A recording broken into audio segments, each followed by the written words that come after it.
आज हम लोग कुछ हाइट एंड डिस्टेंस क्लास 10 के स्टूडेंट्स के लिए हाइट एंड डिस्टेंस का क्वेश्चन जो था वो बचा हुआ था, तो उसको देखते हैं आज भी कितना कंप्लीट हो पाता है। तो ज़्यादा उम्मीद है कि हो जाना चाहिए। हम लोग 10 तक देख चुके थे। क्वेश्चन नंबर 11 देखना था। एक्सरसाइज 9.1 एक ही एक्सरसाइज है, हाइट एंड डिस्टेंस में कोई मिसलेनियस भी नहीं है और कोई दूसरा एक्सरसाइज भी नहीं है। तो हम क्वेश्चन पढ़ते हैं। Exercise 9.1 question number 11। A TV tower stands vertically on A bank of A canal from A point on the other bank directly opposite the tower. The angle of elevation of the top of the tower is 60 degree. From another point 20 meter away from this point on the line joining this point to the foot of the tower, the angle of elevation of the top of the tower is 30 degree. Find the height of the tower and width of the canal. ठीक है। Canal से मतलब कुछ भी ले ले, कोई हर्ज नहीं है, लेकिन नहर, कैनाल का मतलब नहर होता है। कैनाल का मतलब नहर होता है, ठीक है। तो नहर में दो तरफ बैंक होता है और इसके बीच में पानी का जाने वाला रास्ता होता है, जो पानी उससे जाता है। नहर के एक तरफ में टीवी टावर है और दूसरे बैंक पर के किसी पॉइंट से 60 डिग्री का एंगल ऑफ एलिवेशन बन रहा है, ठीक है। और इसी पॉइंट से जहाँ से 60 बन रहा है वहाँ से 20 मीटर अवे जाने पर एंगल ऑफ एलिवेशन उसी टावर का 30 डिग्री बन रहा है। तो कहता है कि टावर का हाइट भी निकालो और पानी जो बहने वाला पोर्शन है वो पोर्शन निकालो, माने जो पानी का बहाव है, यानी विड्थ ऑफ द कैनाल, जिसमें पानी हो, जिससे होकर पानी बहता है, ठीक है। तो डायग्राम बहुत बड़ी बात नहीं है। मान लीजिए question number exercise 9.1 class 10 students के लिए है। यहाँ पर फिर लिख ही देता हूँ। हाइट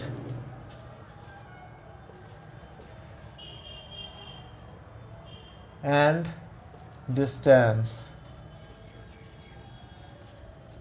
हाइट एंड डिस्टेंसेज या हाइट्स एंड डिस्टेंसेज। तो हम डायग्राम इस तरह से बनाते हैं।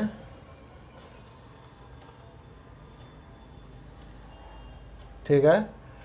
ये मान लीजिए बैंक के इस तरह, ये पानी यहाँ मान लीजिए एक पॉइंट है, यहाँ पर एक पॉइंट है जिसका नाम, ये इस टावर का हाइट हम ए बी नाम दे देते हैं, इसको सी और इसको डी दे देते हैं। सी से इस टावर का जो एंगल ऑफ एलिवेशन है वो 60 डिग्री है, ठीक है। और ये पानी के बहाव जहाँ से शुरू होता है वहाँ पर टीवी टावर है, और पानी का बहाव के लिए जो अदर बैंक, नहर का जो अपोजिट बैंक है जहाँ पानी बहता है, उसी पॉइंट से पानी बहना, अब उसके बाद मिट्टी है, तो उसी पॉइंट से एंगल ऑफ एलिवेशन टावर का 60 डिग्री है। और यहाँ से 20 मीटर दूर जाने पर इसका एंगल ऑफ एलिवेशन 30 डिग्री है, ठीक है। ये एंगल ऑफ एलिवेशन 30 डिग्री है। तो कहता है ए बी निकालिए और बी सी निकालिए, ठीक है। तो late AB be the tower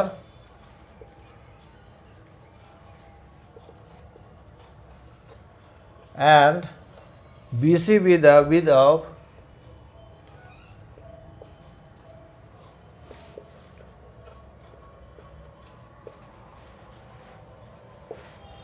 canal.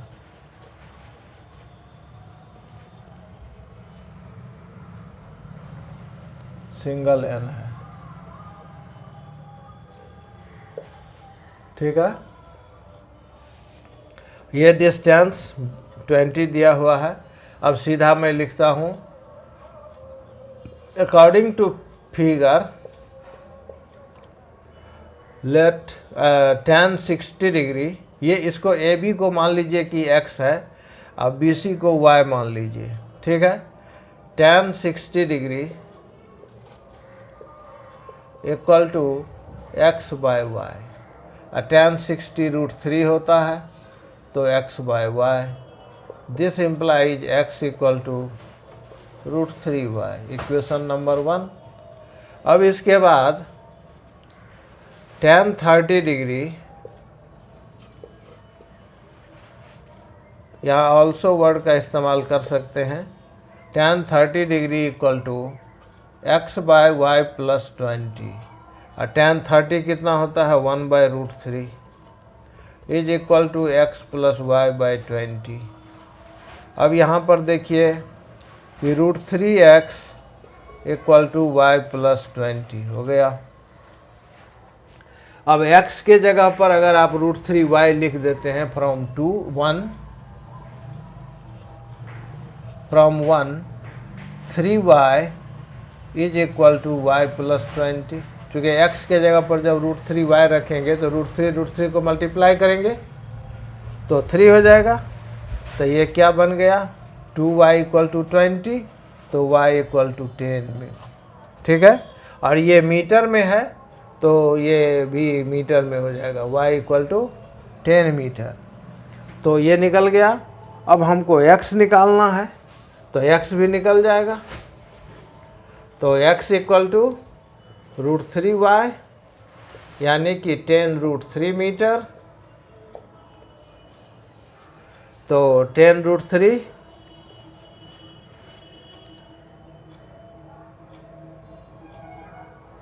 Equal to हो गया 10 into 1.732 metre, that is equal to 17.32 metre, ठीक है।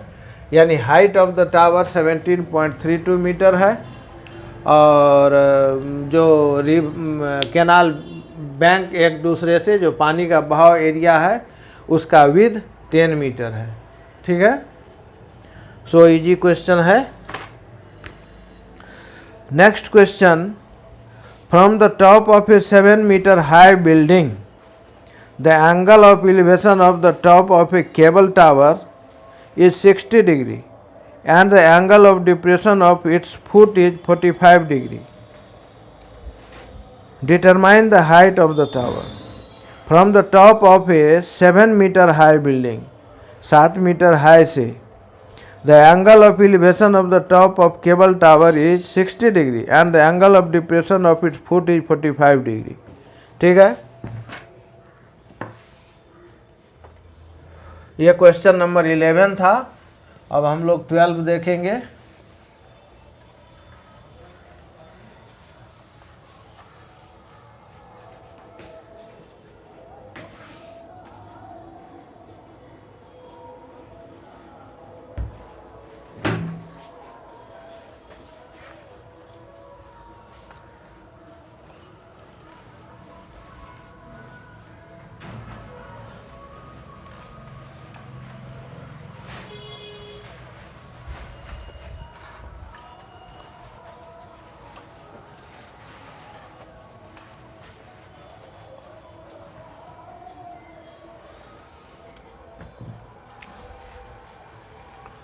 तो क्वेश्चन नंबर 12, इसमें देखिए एक 7 मीटर हाई बिल्डिंग है और टावर जो है उसका लेंथ हाइट नहीं मालूम है, ठीक है।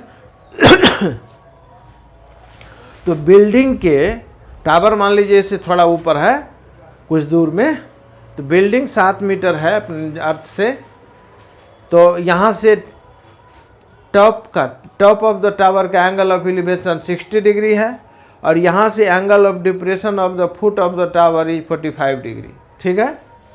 ये डायग्राम होगा। तो हम यहाँ देखते हैं, ये बिल्डिंग ले लिए, मान लीजिए ए बी,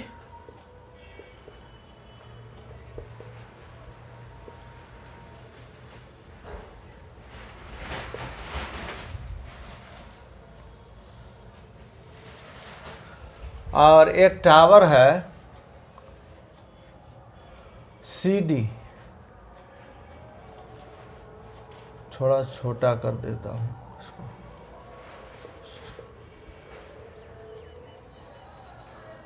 ये CD, यहाँ से एक हॉरिजॉन्टल लाइन और खींच देता हूँ। अब ये एंगल ऑफ एलिवेशन है 60 degree, that is the top of the tower, और एंगल ऑफ डिप्रेशन है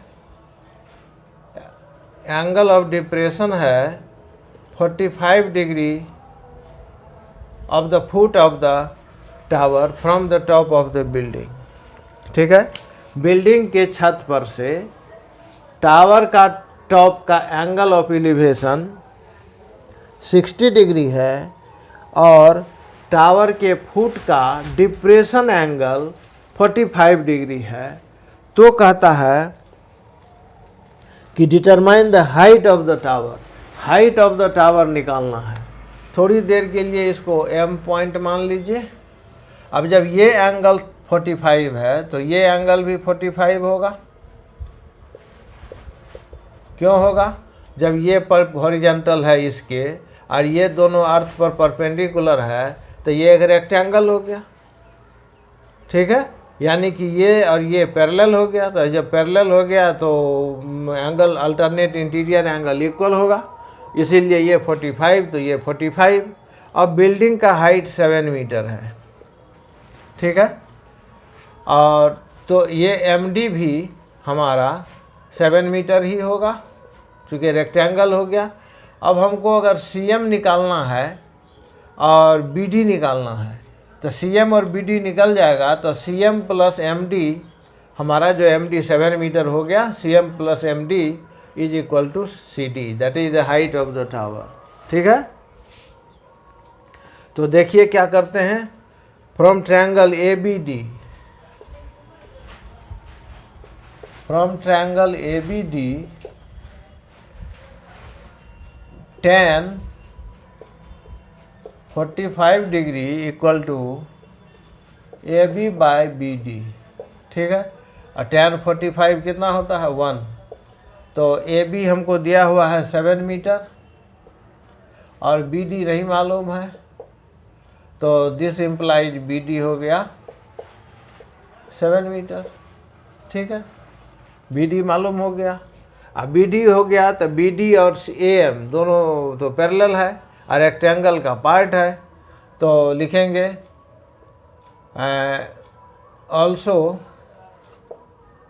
AM equal to BD equal to 7 metre. ठीक है, अब from triangle CAM, from triangle CAM tan 60 degree is equal to CM by AM equal to CM by AM के बदला में BD is equal to CM by 7 metre, है ना। और tan 60 हो गया √3, तो CM इक्वल टू हो गया 7√3 मीटर। ठीक है, tan 60 कितना होगा √3, तो √3 और 7 को मल्टीप्लाई कर देंगे तो 7√3, ऊपर में CM रह गया तो CM निकल गया। अब हमको हाइट ऑफ द टावर निकालना है, तो now CD equal to CM plus MD is equal to CM हो गया हमारा 7√3 मीटर और MD हमारा 7 metre, that is equal to 7 अगर कॉमन ले लिया जाए तो √3 प्लस 1 मीटर। अब आप वैल्यू बैठाना चाहिए √3 का तो बैठा सकते हैं, तो ये हो जाएगा 7 इंटू 2.732 मीटर, मल्टीप्लाई कर दीजिए 4 6 7 2 जा 14 1 7 2 जा 14 1 15, इतना मीटर अप्रॉक्स हो गया। ठीक है, चूँकि क्वेश्चन में मेंशन नहीं है तो आप यहाँ भी छोड़ सकते हैं, कोई हर्ज की बात नहीं है। ठीक है, इससे आपको कोई पेनल्टी नहीं देना होगा मार्क्स का। लेकिन यहाँ नहीं है, हो सकता है परीक्षा के क्वेश्चन में रहे, तो जब रहेगा दिया हुआ है गिवन कि put the root 3 take the root 3 equal to 1.732 या कभी कभी 1.73 ही रहता है, तो उतना ही लेंगे, ठीक है, और वैल्यू निकालना पड़ेगा।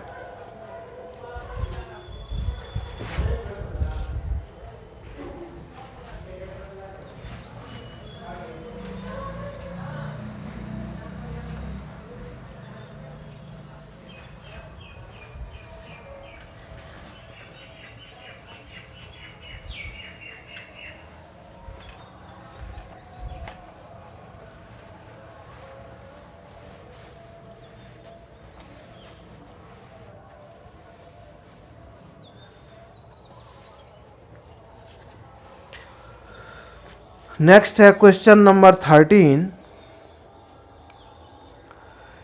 As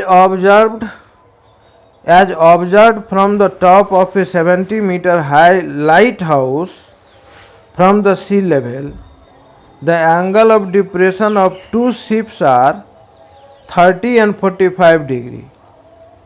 If one ship is exactly behind the other on the same side of the lighthouse, find the distance between the two ships. ठीक है, जो पहला डायग्राम था ऑलमोस्ट वही डायग्राम है। यहाँ क्वेश्चन नंबर 13,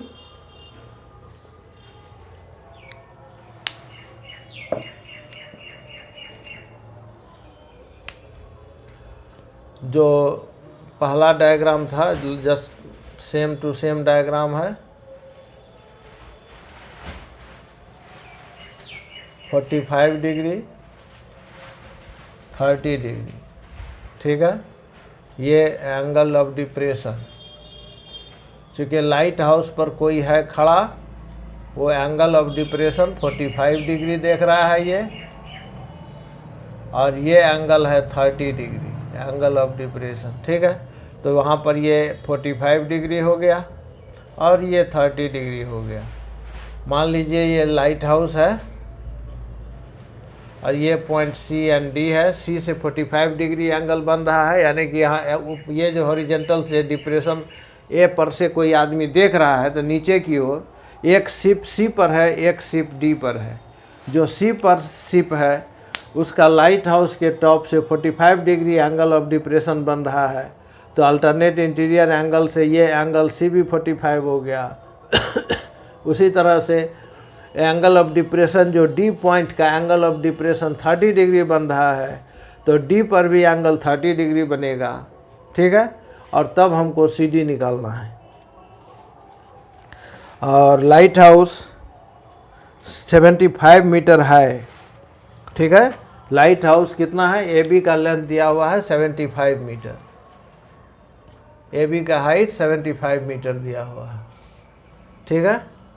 तो यहाँ सीधा लिखते हैं according to figure tan 45 degree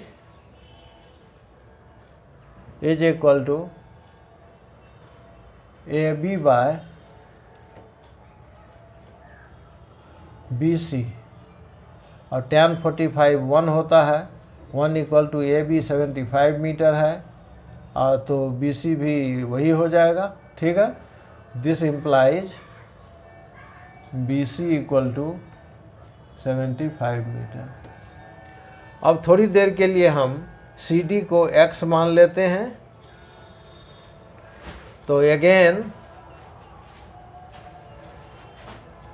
in triangle A B D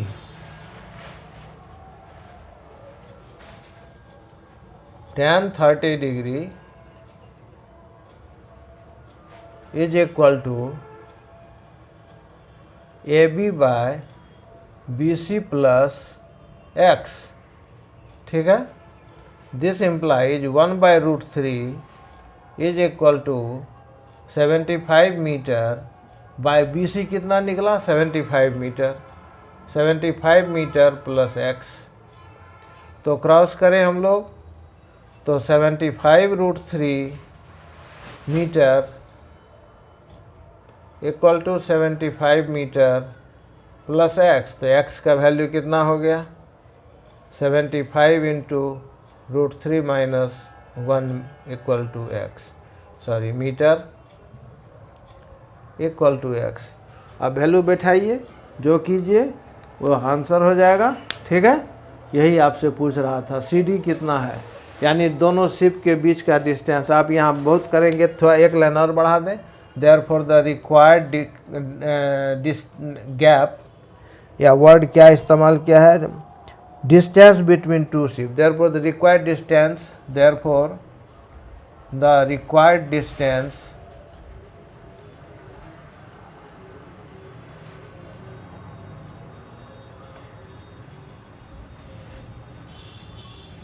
between two ships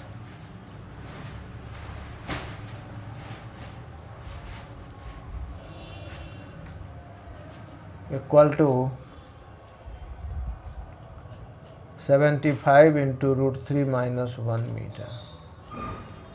ठीक है, यही हमारा सॉल्यूशन हुआ। अब जो हमारा नेक्स्ट क्वेश्चन है, question number 14। A 1.2 metre tall boy, जिसका आपको डायग्राम दिया हुआ है आपके बुक में। ठीक है, 1.2 मीटर टॉल गर्ल दिया हुआ है, not boy. A 1.2 metre tall girl spot a balloon moving with the wind in a horizontal line at the height of 18.2 metre from the ground. The angle of elevation of the balloon from the eyes of the girl at any instant is 60 degree. After some time, the angle of elevation reduces to 30 degree. Find the distance travelled by the balloon during the interval. ठीक है,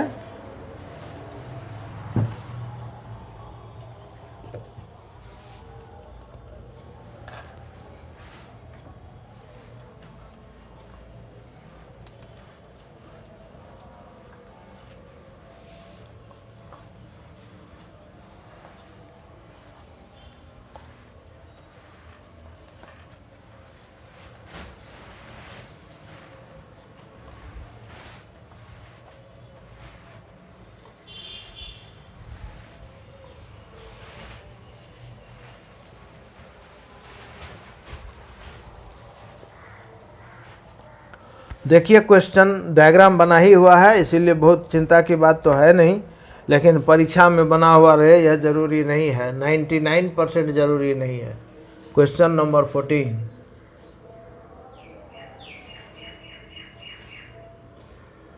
तो एक लड़की है जो यहाँ खड़ी है, ठीक है, ये 1.2 मीटर टॉल है लड़की, और ये मान लीजिए ग्राउंड है, और इस लड़की जिस हाइट से देख रही है उसी से चलेगी।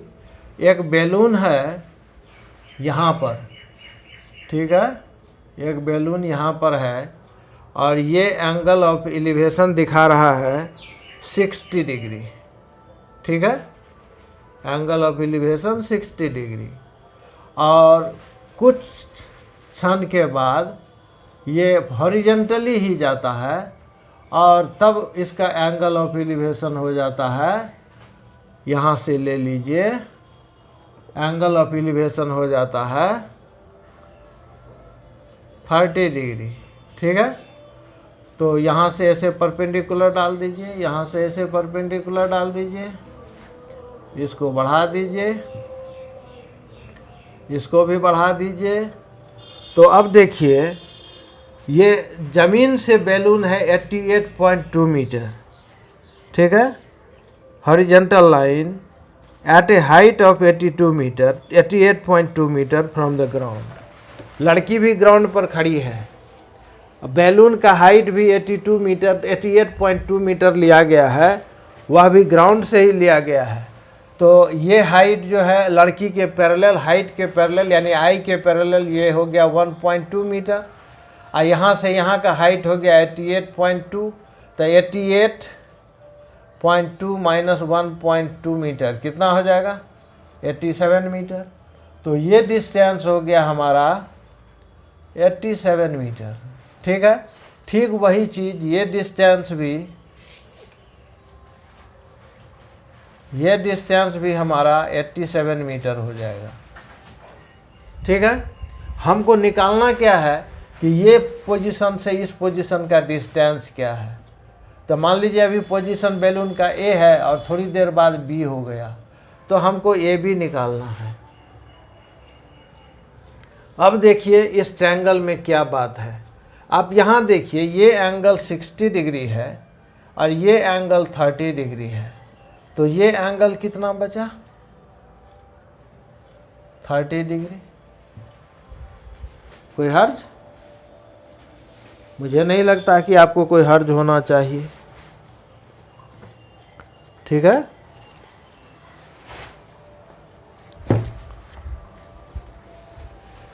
मुझे नहीं लगता कि आपको कोई हर्ज होना चाहिए। ये टोटल एंगल 60 डिग्री है, ये एंगल 30 डिग्री है, तो 60 माइनस 30 इक्वल टू 30।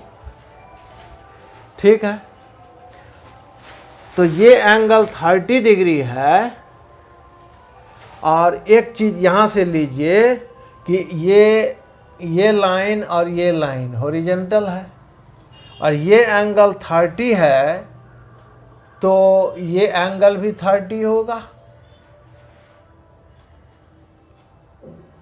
होगा कि नहीं? अल्टरनेट इंटीरियर एंगल इक्वल होना चाहिए। ठीक है, ये लाइन और ये लाइन हॉरिजॉन्टल है, तो हॉरिजॉन्टल लाइन दो, तो इसका मतलब पैरेलल लाइन है, और ये ट्रांसवर्सल हो गया। ठीक है, अगर मान लीजिए वो ये भी पोजीशन है और ये सी और डी है, तो सी बी जो है ये ट्रांसवर्सल हो गया, और यहाँ पर हम पी और क्यू लिख देते हैं, और यहाँ पर हम आर एंड एस लिख देते हैं। ठीक है, कोई भी नाम बैठा सकते हैं, आपके बुक में तो नाम भी नहीं दिया है। ठीक है, आप अपनी इच्छा से कोई भी नाम रख सकते हैं। तो अब देखिए कि सी आर सहित सी पी कहिए, सी पी आर उसी सी पी पर है, तो सी पी के पैरेलल ए क्यू हो गया और बी सी ट्रांसवर्सल हो गया, तो अल्टरनेट इंटीरियर एंगल इक्वल होगा, तो ये 30 तो ये 30। अब देखिए in triangle A B C angle A C B 30 degree, angle A B C 30 degree. तो जब दो एंगल इक्वल हो जाए तो क्या हो जाएगा? आइसोसेलेस ट्रायंगल होगा कि नहीं? और जब आइसोसेलेस ट्रायंगल हो गया तो इक्वल एंगल के अपोजिट साइड भी इक्वल होगा। इसका मतलब कि A C is equal to A B होगा ना। तो हमको मांग रहा है ए सी अरे ए बी, और निकाल देंगे ए सी, हो गई बात खत्म। ए सी निकाल देंगे, बात खत्म हो जाएगी। ठीक है, तो यहाँ लिखना पड़ेगा, let the initial position C D be the girl of 1.2 metre height let C D is the girl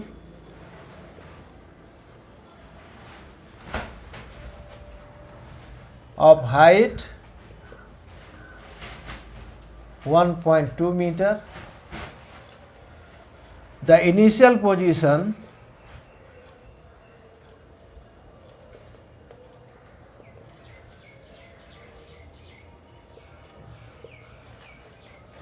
of balloon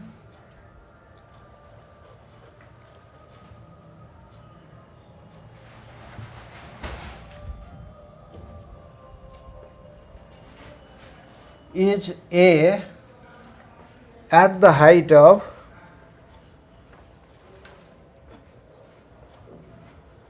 at the height of 88.2 meter from ground.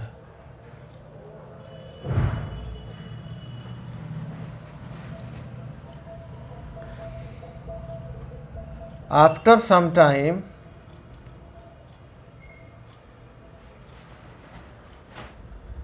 balloon moves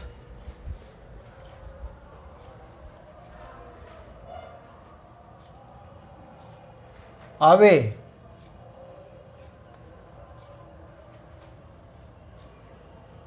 horizontally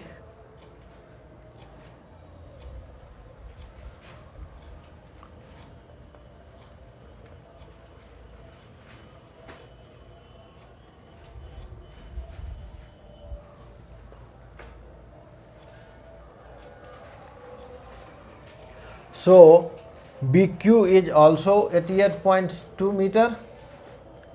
So BQ is also equal to 88.2 meter.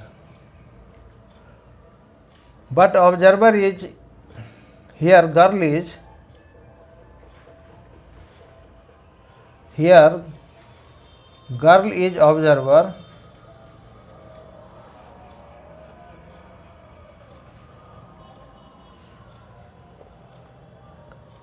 Observer. So from the girl's eyes level, from the girl's eyes level, height of balloon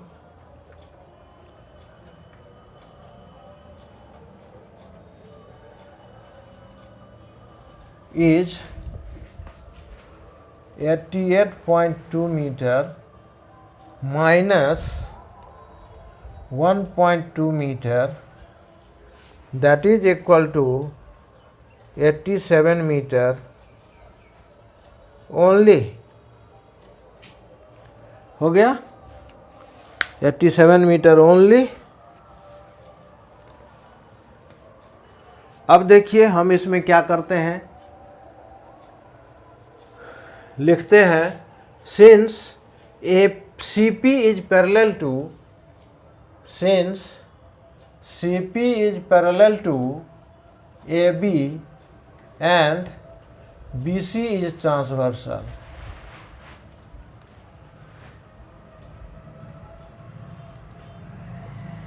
so angle ACB angle BCP is equal to angle AQC ABC, ये angle BCP, ये angle 30 degree और ये ABC ये 30 degree हो गया, equal to 30 degree. Also angle ABC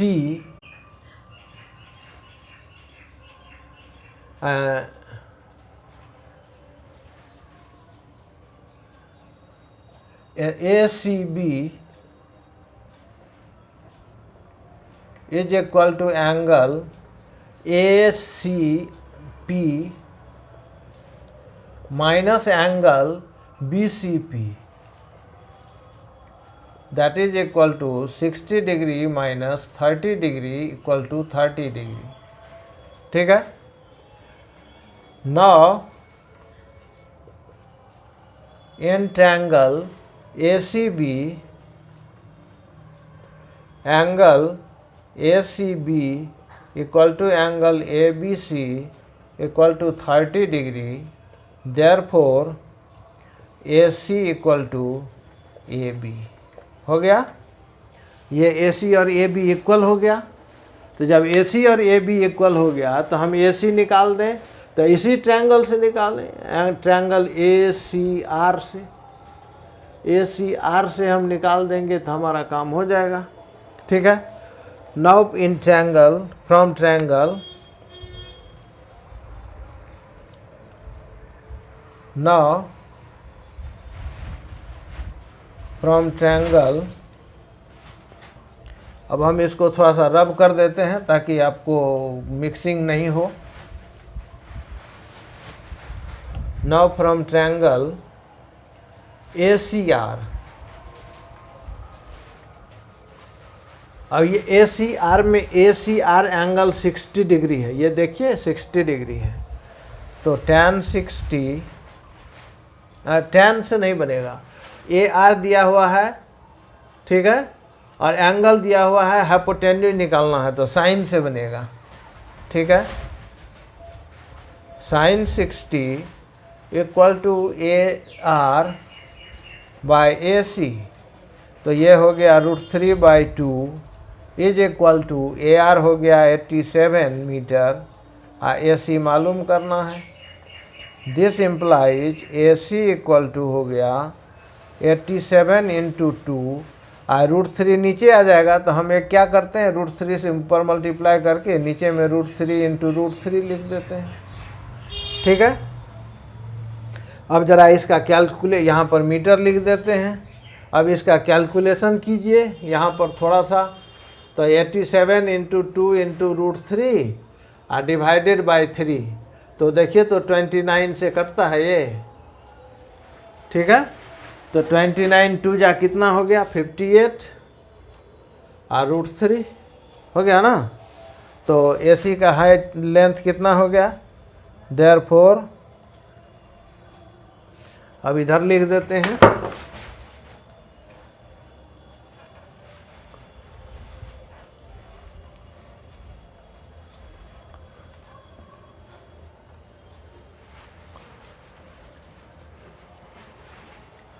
therefore AC equal to, therefore AB equal to AC equal to 58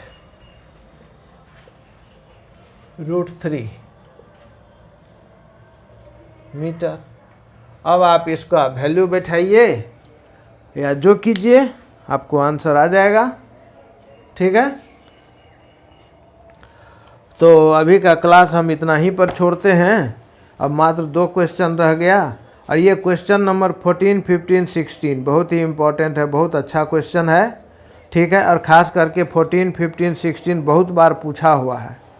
ऐसे तो सभी क्वेश्चन ऑलमोस्ट अभी 2005 ईस्वी से ये बुक लागू हुआ है, 2005 से अभी तक में सभी क्वेश्चन पूछे जा चुके हैं, ऑलमोस्ट सभी क्वेश्चन पूछे जा चुके हैं। और लगभग यही सब क्वेश्चन पूछता है, आपके NCERT बुक से बाहर जाता नहीं है और जाना भी नहीं चाहिए, और ख़ास करके इस विषम परिस्थिति में तो और ही नहीं। फिर भी हम कुछ क्वेश्चंस और लेंगे दूसरे बुक से, ठीक है ना। तो देख लेंगे और 2-4 क्वेश्चन देखेंगे, कुछ है नहीं। पहला ही मैं इंट्रोडक्शन दिया कि कब साइन कॉस, कब साइन लेना है, कब कॉस लेना है, कब टैन लेना है, बस यही अंतर है सिलेक्शन का, बस हो गया। तो next 2 question in the next class. Okay, thank you, have a nice day for today.